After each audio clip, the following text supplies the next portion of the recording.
After one of the fastest interest rate hiking cycles in history, Wall Street's starting to believe that most of the world's largest central banks are nearing the end of their campaigns to rein in inflation. But stopping the cycle could open up its own can of worms. Look no farther than Canada.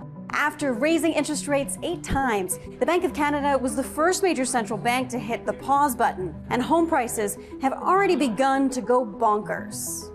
What really is leading to a lot of this was the fact that the Bank of Canada up here paused, and people looking into their kind of crystal ball thought that meant rate cuts potentially coming next. The pause set off a buying frenzy. In Toronto, properties were selling the day they hit the market. In Vancouver, lines for open houses stretched down the block. Homes, in some cases, are selling for hundreds of thousands of dollars over ask. Nobody before this even knew what the Bank of Canada was in Canada, right? Like, we weren't paying too much attention to it, but now you hear rate cuts, you hear, prices are going to get away. That was conversations I was having with clients, at least. The jump in housing prices, 6% between March and June, is part of what caused the Bank of Canada to call off its pause and hike rates further. It's even stunned Bank of Canada Governor Tiff Macklem.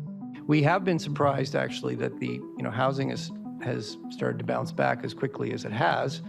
And that's one element of many where you've seen more persistence in demand in the economy than we expected. Part of the problem could be that Canada simply doesn't have enough homes, a predicament that's felt far beyond the Great White North. Per Oxford Economics, homes in Canada are near the least affordable in more than 4 decades. Canada, just like many other developed countries like the US, UK, Australia, New Zealand, has not been building enough houses for actually quite a while. And that's created a sort of structural deficit in housing.